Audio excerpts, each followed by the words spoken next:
Shalom, selamat minggu semuanya. Kembali lagi kita bersama-sama dalam ibadah online kita. Dan saya bersyukur karena kebaikan Tuhan dalam kehidupan saya dan tentu dalam kehidupan Bapak Ibu Saudara juga. Maka dari itu kita memuji Dia sebab Dia sungguh baik. Kita mau menaikkan syukur kita. Kita mau mengagungkan Dia, Allah kita, Raja kita. Untuk seterusnya dan selama-lamanya kita memuji dan memuliakan Dia. Mari kita satu dalam doa. Tuhan, kami mengucap syukur buat kesempatan kali ini Tuhan, kami boleh beribadah Tuhan. Kami mau memfokuskan Tuhan Yesus pikiran kami, hati kami hanya kepadamu Tuhan. Biar kiranya pujian yang kami naikkan, penyembahan yang kami berikan kepadamu Tuhan, boleh berbau harum di hadapanmu Tuhan. Terima kasih Bapa. Kami siap memuji, kami siap menyembahmu Tuhan. Di dalam nama Tuhan Yesus Kristus kami mengucap syukur dan berdoa. Haleluya, amin. Yesus, Kau sungguh baik. Yesus, namamu indah. Yesus, ku cinta Kau selalu. Ku tinggikan, ku agungkan selamanya. Yesus, Kau sungguh baik. Yesus, namamu indah. Yesus, ku cinta Kau selalu.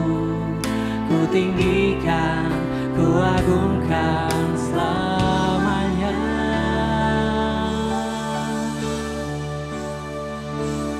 Ku mau memujimu, ku selalu pujimu. Ku mau menyembahmu, ku selalu sembahmu. Kau yang layak terima semua pujian, kemuliaan hanya bagi Tuhan. Kemuliaan hanya bagi namamu Tuhan, sebab Kau sungguh baik Yesus. Yesus, Kau sungguh baik. Yesus, namamu indah. Yesus, ku cinta Kau selalu. Ku tinggikan, ku agungkan selamanya. Yesus, Kau sungguh, namamu indah Tuhan. Yesus, namamu, kami meninggikan Kau selalu Yesus. Ku cinta Kau selalu. Ku tinggikan, ku agungkan selamanya. Ku mau memujimu, ku selalu pujimu. Ku mau menyembahmu, ku selalu sembahmu. Kau yang layak terima semua pujian, kemuliaan hanya bagi Tuhan.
hati kami Tuhan, kami meninggikan nama-Mu dan memuliakan nama-Mu sebab Kau besar, Kau besar Tuhan. Terima kasih Yesus.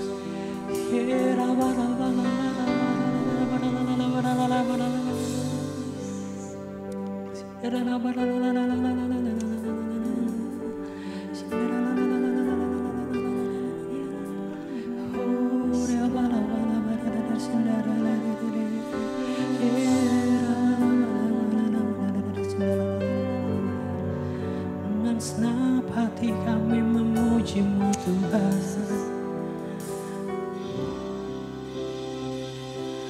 Oh, praise the name of the Lord our God. Oh, praise His name forevermore. For endless days we will sing Your praise. Oh Lord,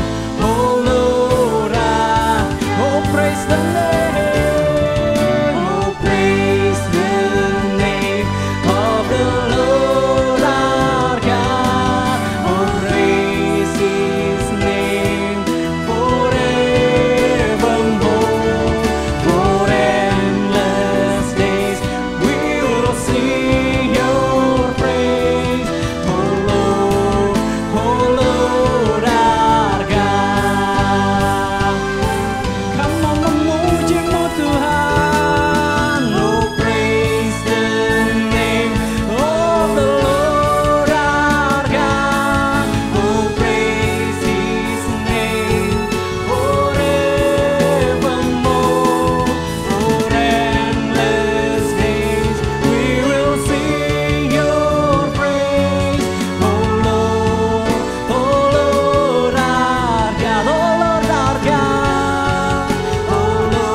Nama Tuhan, sebab Dia yang layak dipuji, layak disembah.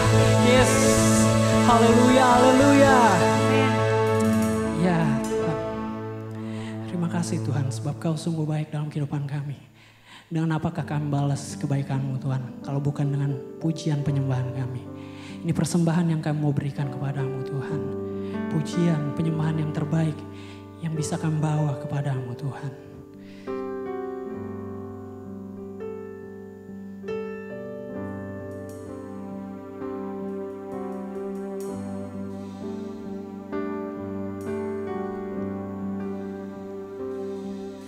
Ku bawa kepadamu, oh Tuhan, persembahanku ini. Ku ingin Engkau menerima korban syukurku.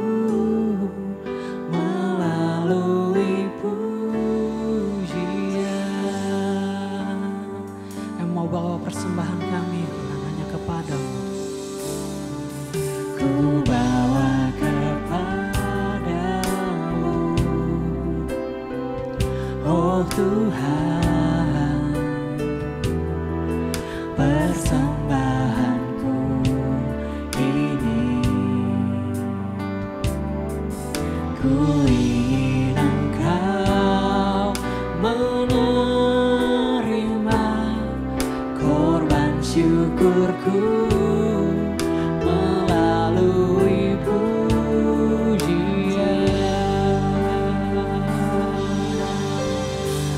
Takkan pernah ku bawa selain yang terbaik, selain yang terbaik, yang harum dan sejati di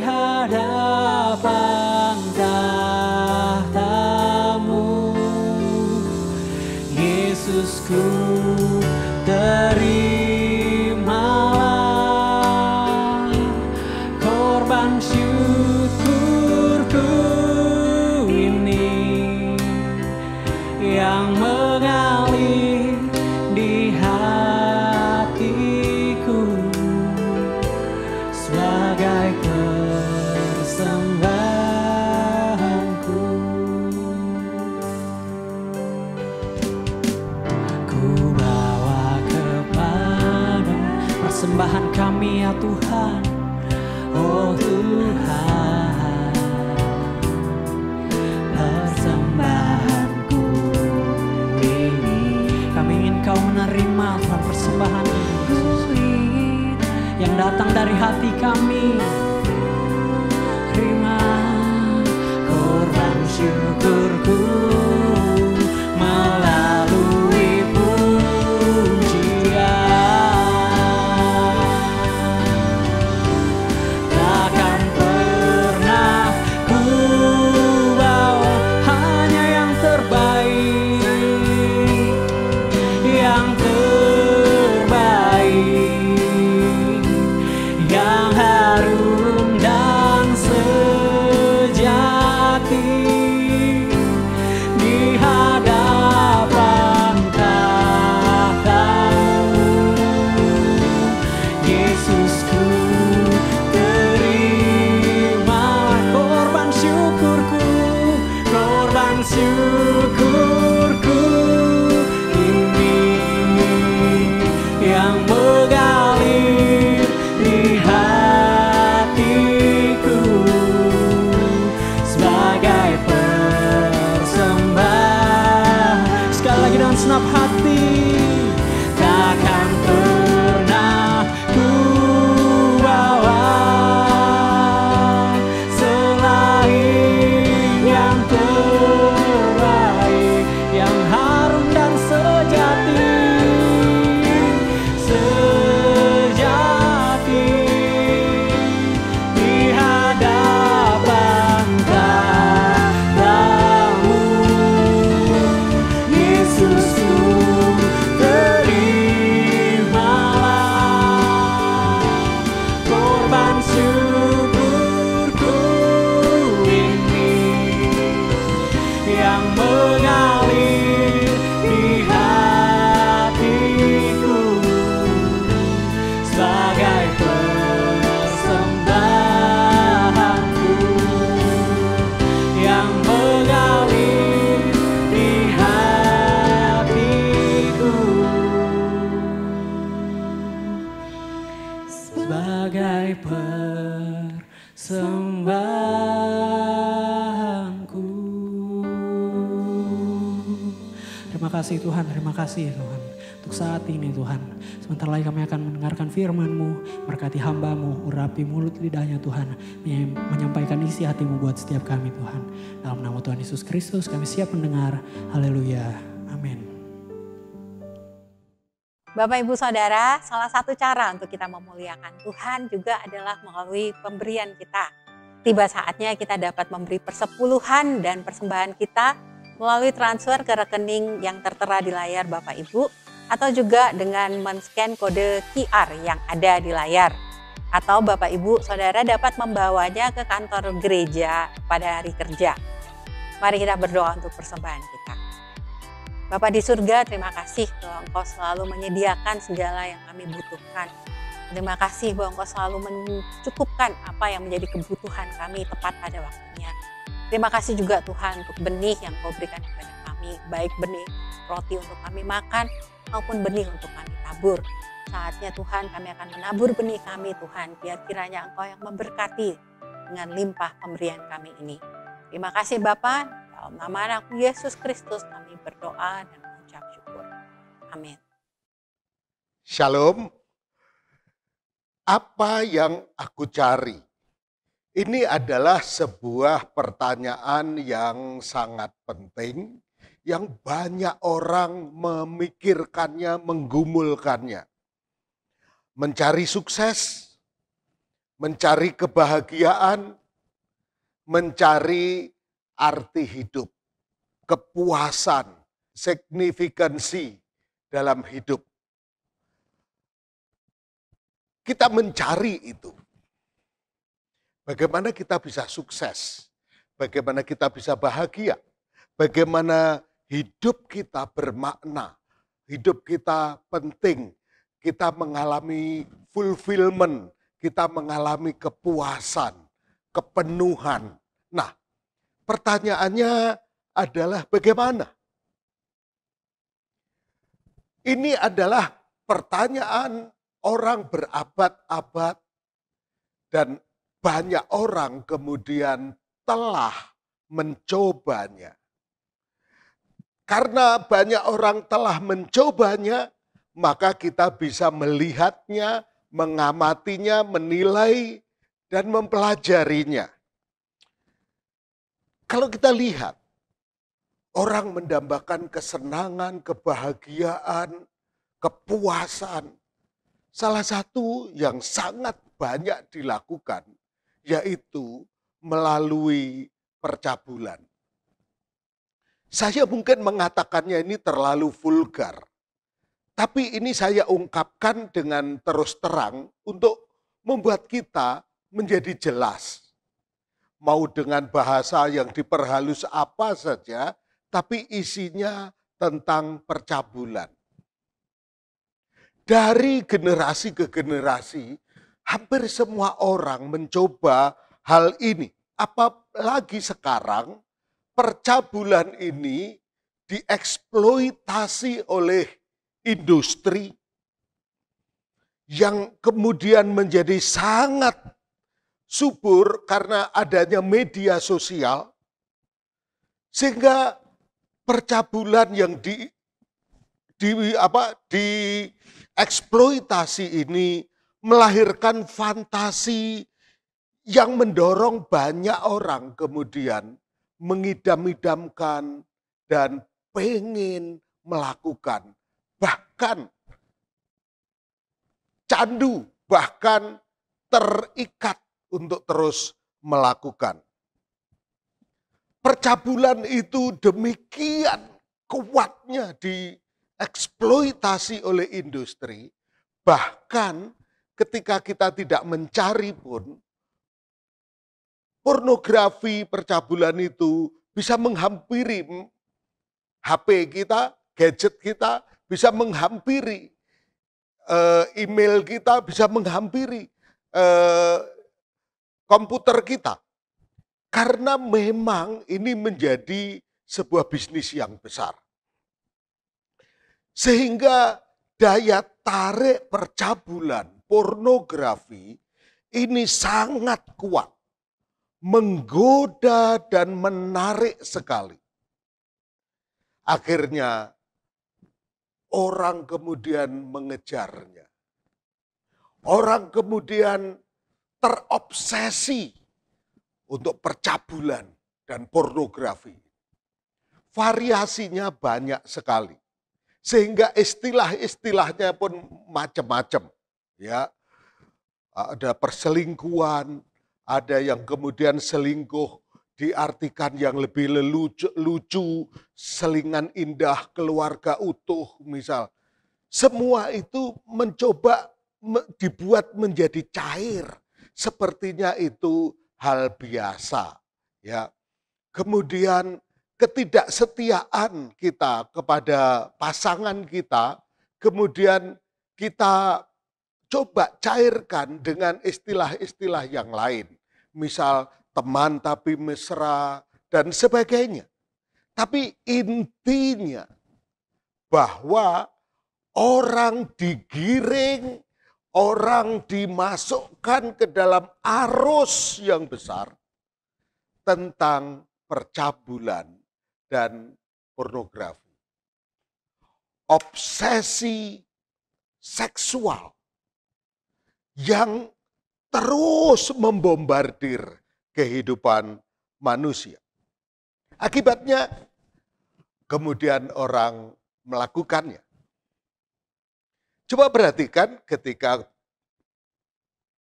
ketika percabulan itu dimulai.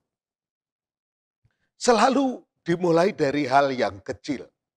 Misal kita mulai melihat. Ketika melihat, tertarik. Seandainya aku bisa ngobrol sama dia, nomor HP-nya berapa ya? Kemudian kita ngobrol. kemudian kita tukar-menukar alamat dan sebagainya, kemudian kita main media sosial dengan segala macam teknologinya, dan kemudian akhirnya bertemu. Pada waktu awal melihat tertarik, mendambakan seandainya bisa ngobrol. Ternyata setelah ngobrol lewat gadget, kita merasa nggak cukup. Pentingnya ketemu. Setelah ketemu nggak cukup. Pentingnya ada hubungan yang lebih dekat. Maka kita sering membuat date bareng, bertemu bareng, ada romantisme di situ. Tapi kemudian apa yang dilakukan nggak puas. Sehingga ingin yang lebih lagi. Dan akhirnya melakukan hubungan seksual. Coba perhatikan, dari sekedar tertarik, kemudian pengen bisa komunikasi. Setelah komunikasi, pengen ketemu. Setelah ketemu nggak puas juga, pengen hubungan yang lebih dekat. Setelah dekat, kemudian pengen ada romantisme. Setelah ada romantisme, pengen melakukan hubungan seks.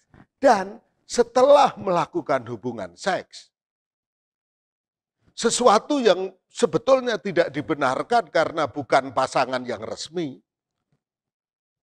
tetapi perasaan ingin lagi, diulang lagi. Tidak puas, hanya sekedar begini, ingin lebih. Setelah tercapai tidak puas, pengen lebih. Dilakukan tidak puas, pengen lebih lagi, bahkan sampai akhirnya melakukan hubungan seksual. Tapi apa yang terjadi? Tetap tidak puas. Fantasi melahirkan obsesi tentang seksual ini terus mendorong orang untuk melakukannya lebih lagi. Pertanyaannya adalah, benarkah percabulan memberi kepuasan, kebahagiaan, arti hidup yang sesungguhnya? Kita berpikir, oh yang di rumah, ya di rumah. Tetapi kan hidup sekali, masa cuma satu aja. Hidup cuma sekali, masa kita membatasi diri untuk apa yang memang kita pengen, memang kita mau. Masa kita harus terbatasi oleh yang begini, aku mau. Tapi ketika langkah demi langkah itu tadi, keinginan ini mendorong keinginan berikut, dan akhirnya ketika puncak kepuasan dipikirkan, difantasikan, itu kita lakukan juga. Ternyata tidak juga membawa kepuasan. Sehingga akhirnya kita mendapati ternyata tawaran percabulan hanya seperti orang yang haus dan kemudian minum air laut. Haus, tetapi ketika dia minum justru semakin haus. Percabulan akhirnya menyadarkan kita bahwa ini tidak membawa kepuasan, tidak membawa kebahagiaan, tidak membawa hidup menjadi semakin berarti.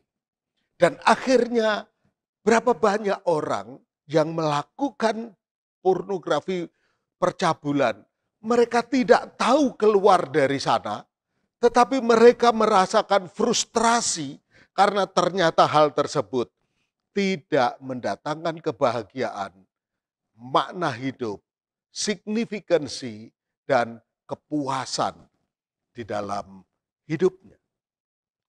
Kita melihat itu dalam hidup banyak orang. Karena itu kita bisa belajar daripadanya. Ada banyak orang mendambakan sukses, kebahagiaan, arti hidup, kepuasan. Mereka mencobanya dengan percabulan, tetapi justru percabulan membawa frustrasi, membawa hati semakin haus, semakin tidak terpuaskan. Ya. Nah, yang kedua, dalam bahasa banyak orang disebut sebagai kecemaran. Kecemaran yaitu melanggar norma yang oleh masyarakat dianggap buruk. Kecemaran adalah melanggar norma-norma masyarakat karena melakukan hal-hal yang dinilai buruk. Ya. Sesuatu dinilai buruk oleh norma masyarakat.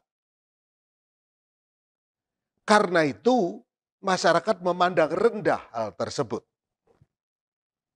Tetapi ternyata tata nilai dalam masyarakat itu berkembang dan berubah.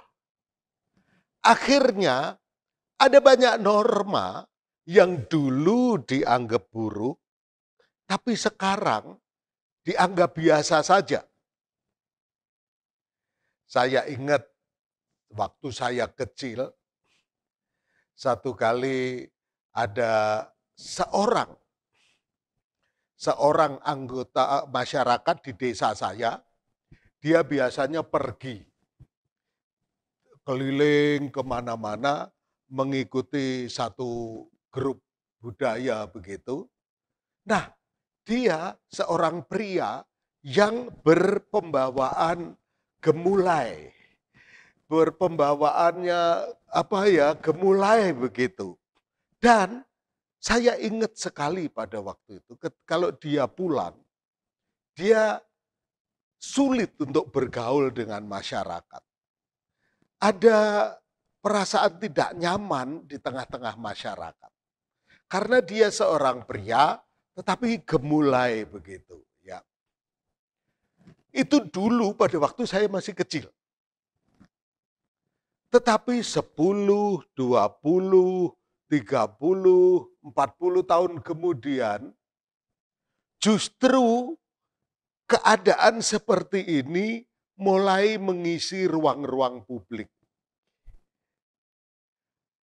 Akhirnya secara pelan tapi pasti, pandangan masyarakat terhadap hal ini menjadi berubah dan berkembang. Coba perhatikan, nilai masyarakat terhadap suatu norma ternyata bisa berubah, bisa berkembang. Hal yang dulu tabu bisa sekarang kemudian menjadi biasa. Bahkan kemudian diperlombakan, difestivalkan, dan diberi award. Sesuatu yang dulu tabu, sekarang bisa menjadi berbeda. Itulah perkembangan zaman, itulah perkembangan di dalam masyarakat. Nah, kemudian ada banyak orang melihat hal tersebut. Dimulai dari mana? Ketika sesuatu dinilai buruk, dinilai jahat, dinilai tidak baik, dinilai tidak sopan, dan sebagainya. Justru ada niat dari banyak orang kemudian untuk mencobanya. Untuk mencoba menikmatinya. Dan kemudian mengemas sedemikian rupa secara terus-menerus supaya ini diterima oleh masyarakat. Nah, kecemaran-kecemaran ini banyak sekali. Kecemaran-kecemaran ini kemudian justru menjadi kesenangan, menjadi kenikmatan bagi banyak orang. Nah, pertanyaannya, apakah orang-orang yang melakukan kecemaran hidupnya lebih baik, hidupnya lebih bahagia, hidupnya lebih bermakna. Misal contoh saja. Dulu orang yang tertangkap basah mencuri, kemudian di tengah-tengah masyarakat dicap sebagai aib. Pernah mencuri. Mengambil yang bukan haknya. Kenapa dia mencuri? Karena dia kekurangan. Dulu ya, orang mencuri karena kurang, akhirnya dia mencuri untuk mencukupi kebutuhannya. Itu pun dianggap buruk oleh masyarakat. Tetapi dalam perkembangannya mencuri ini mengalami perubahan, mengalami perkembangan. Salah satu bentuknya yaitu korupsi. Mencuri yang dulu sangat buruk dan dianggap aib, tapi kemudian dilakukan oleh orang-orang yang lebih pinter. Mereka korupsi, tetapi dikemas sedemikian rupa, dia korupsi, tapi memberi bantuan ke beberapa tempat. Bantuan ke beberapa kelompok orang. Bantuan ke beberapa instansi, lembaga, atau kelompok sosial. Koruptor, tetapi dia juga donatur. Koruptor, tapi dianggap dermawan. Akibatnya apa? Walaupun koruptor ini akhirnya tertangkap dan divonis bersalah, dihukum, tetapi dengan mudah orang-orang yang demikian menemukan posisinya kembali. Peran yang baik, peran yang besar di dalam masyarakat. Karena apa? Karena penilaian orang sudah mengalami pergeseran, perubahan. Tapi pertanyaannya tetap sama, yaitu dari apa yang selalu menjadi pergumulan orang, yaitu mencari kesuksesan, kebahagiaan, makna hidup, kepuasan, fulfillment. Apakah benar orang-orang yang melakukan kecemaran ini dan kelihatannya glamor, kelihatannya hebat, mereka lebih baik, lebih bahagia, dan hidupnya lebih berarti? Justru yang kita lihat, mereka mengalami kekosongan, kehampaan. Mereka melakukan ini, itu pencapaian, penerimaan, dan sebagainya. Tetapi ya mereka sendiri dalam hatinya berkata, apakah hidup cuma begini saja? Sia-sia. Kosong. Tidak berarti. Nah, hal yang lain yang juga kita lihat yang dialami oleh banyak orang, yaitu yang lebih populer kita sebut sebagai hawa nafsu. Hawa nafsu dalam bahasa simpelnya yang kita artikan yaitu apa yang kuingini harus aku dapatkan. Apa yang aku inginkan, apa yang aku dambakan harus aku dapatkan. Hal ini kemudian memicu hati orang untuk ingin lebih lagi, lebih lagi, lebih lagi. Saya ingat pada waktu saya kuliah dan diskusi dengan teman-teman, namanya kuliah tahun 80-an, ya sangat sederhana. Ya. Ada beberapa yang kurang, kita cari usaha apa, mulai ngelesin atau jualan apa begitu. Tapi hidup kami tetap simpel. Kami di kampus, kami main musik setelah kuliah, kami main apa gitu sama-sama di kampus. Nah, ketika kami ngobrol, yang penting untuk bayar kos-kosan, makan, bayar bemo, bayar ini oke, kita mah sudah bisa melakukan ini cukup, cukup, cukup, maka ya cukup. Kita setelah ujian, kita bisa main musik sama-sama di kampus, bergembira. Tidak ada keinginan yang lain. Tetapi apa yang terjadi? Apa yang kita anggap cukup pada waktu kuliah, ternyata begitu masuk dunia profesi, kita jadi punya uang lebih banyak. Kita punya kesempatan melakukan banyak hal, lebih banyak peluang. Tetapi pertanyaannya, apakah dengan bertambahnya uang, bertambahnya peluang, kesempatan melakukan hal-hal yang lain, membuat hidup kita bahagia, membuat hidup kita lebih berarti, hidup kita lebih puas?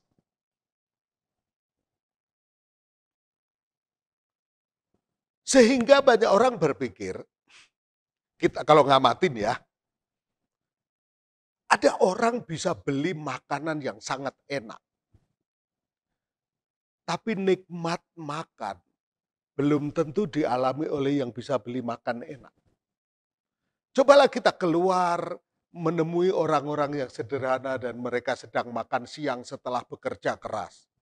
Kita bisa melihat betapa mereka nikmat. Ya, tempat tidur yang sangat nyaman, mahal. Apakah itu menjamin tidur yang pulas? Oh, saya kadang-kadang lihat tetangga tukang becak gitu yang parkir di yang jaga di dekat rumah. Mereka kalau tidur, aduh nyamannya di tempat yang sempit itu. Ya ampun, gak terganggu apapun. Nah, kalau kita melihat yang demikian, keinginan lebih, keinginan lebih, keinginan lebih lagi, hawa nafsu itu setelah mendapatkan, akhirnya orang tersebut juga berkata, biasa saja. Ingat gak pertama kali ketika kita mendambakan punya rumah. Oh, kita nabung, kita ini, ngumpulin ini. Tapi kenyataannya setelah dapat setahun, 2 tahun, akhirnya rumah kita anggap biasa saja. Bahkan kita berpikir seandainya bisa dapat rumah dengan kamar yang lebih banyak, dengan halaman yang lebih luas, dengan ruang parkir yang lebih luas, dan sebagainya. Lebih, lebih, lebih. Dan kemudian semua yang kita dapatkan menjadi biasa saja. Kemudian kita bertanya, apa lagi? Nah, apa yang saya ungkapkan ini tentang percabulan, kecemaran, hawa nafsu, dan seterusnya. Ternyata Alkitab sudah membahasnya. Yaitu di dalam Galatia 5 ayat 19 sampai 21. Perbuatan daging telah nyata, yaitu percabulan, kecemaran, hawa nafsu, penyembahan berhala, sihir, perseteruan, perselisihan, iri hati, amarah, kepentingan diri sendiri, percideraan, roh pemecah, kedengkian, kemabukan, pesta pora, dan sebagainya. Terhadap semuanya itu kuperingatkan kamu, seperti yang telah kubuat dahulu, bahwa barang siapa melakukan hal-hal yang demikian, tidak akan mendapat bagian dalam kerajaan Allah. Alkitab menyebutkan perbuatan daging. Nah, kita sering menyebut hal-hal ini kemudian sering kita sebut sebagai perbuatan dosa. Menarik, kita mengingininya, kemudian kita mengejarnya, mendapatkannya, tetapi berujung kepada apa? Kekosongan. Biasa-biasa saja. Cuma begini, dan akhirnya Apa yang kita pikir itu sangat indah, sangat menarik. Tapi ketika kita kejar dan berhasil mendapatkan, justru kita mengalami frustrasi. Karena apa? Karena sia-sia. Karena kesia-siaan. Karena itu kita memerlukan sumber hidup sejati. Sumber hidup yang benar. Yang memberikan kehidupan yang sesungguhnya. Dan saya mau sampaikan, inilah yang disampaikan dan dialami juga oleh banyak orang. Dan saya pun bisa berbagi untuk hal ini. Yaitu Yesus. Yang mengatakannya di dalam Yohanes 10 ayat 10. Pencuri, yaitu iblis, datang hanya untuk mencuri dan membunuh dan membinasakan. Itulah pekerjaan iblis. Aku, kata Yesus, aku datang supaya mereka mempunyai hidup dan mempunyainya dalam segala kelimpahan. Tidak ada yang baik dalam apa yang ditawarkan oleh iblis. Kalaupun pada awalnya menarik, tapi ujung-ujungnya adalah kerusakan, kemerosotan, kesia-siaan. Iblis hanya mencuri, membunuh, dan membinasakan. Tetapi Yesus, dia memberi hidup. Karena Yesus adalah sumber hidup. Dari dialah kehidupan. Dia yang sanggup memberi kehidupan kepada kita. Yesus telah mati di kayu salib. Dia menebus dosa kita. Kita yang percaya kepada Yesus, kita menjadi anak Allah, memperoleh hidup yang kekal. Yesus sumber hidup. Kita manusia, ketika kita bertemu dengan Yesus yang adalah sumber hidup, maka kita menerima aliran-aliran hidup dari Yesus. Kita percaya kepadanya, kita memperoleh hidup yang kekal. Karena hubungan yang kekal bersama Yesus memberikan kepada kita hidup. Nah, karena itu, Bapak, Ibu, saudara-saudaraku yang terkasih, apakah Anda sekarang sedang mengalami kelelahan? Karena lama dalam pencarian akan kebahagiaan, lama dalam pengejaran akan arti hidup dan makna yang sesungguhnya. Tetapi tidak ada kepuasan. Yang ada cuma kehampaan dan kesia-siaan. Saya mau sampaikan, seperti kegagalan yang pernah dialami oleh banyak orang, kita hari ini bisa berkata stop. Jangan mengandalkan perbuatan daging, perbuatan dosa, percabulan, kecemaran, hawa nafsu, dan seterusnya. Karena kita tahu bahwa semua itu hanya berujung pada kekosongan, kesia-siaan, kelelahan. Yesus adalah harapan bagi semua manusia. Dia telah mati di kayu salib, dikubur, tapi dia yang mati di kubur itu, dia bangkit, dia mengalahkan kematian. Dia hidup untuk selama-lamanya. Dia yang hidup, dia yang memiliki kehidupan. Dia mengasihi kita. Di dalam Yesus, kita beroleh hidup yang sesungguhnya.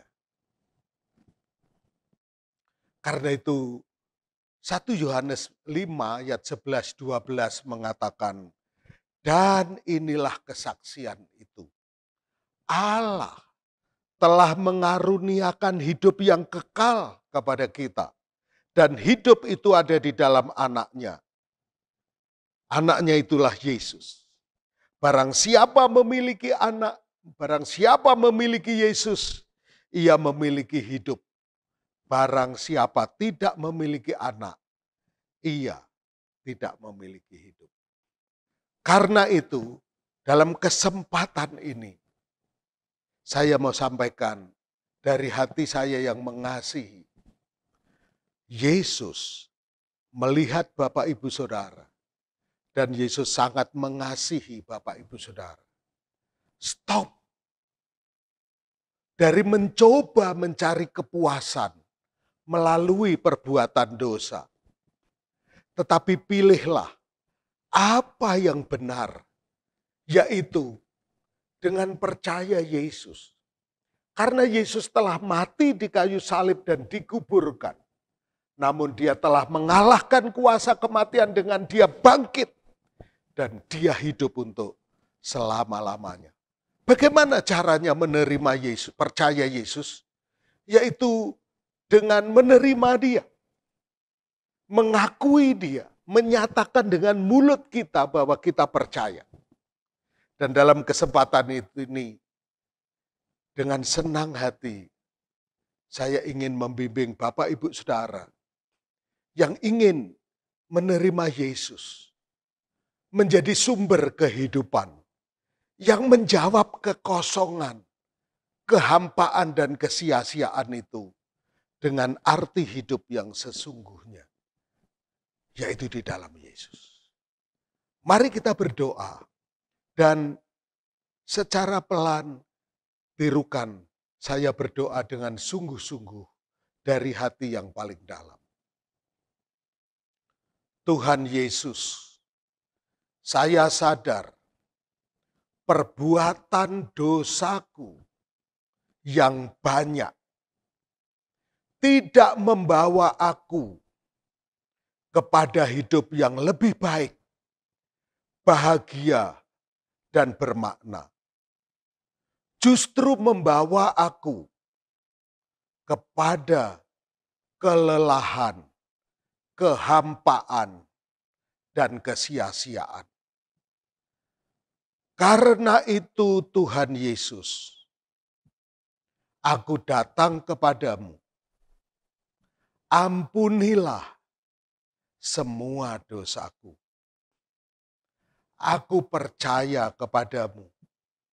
Aku mau menerima hidup yang sesungguhnya di dalam Engkau. Tuhan Yesus, ini aku percaya kepadamu. Terimalah aku. Amin. Bapak Ibu Saudara, Yesus sangat mengasihi saudara.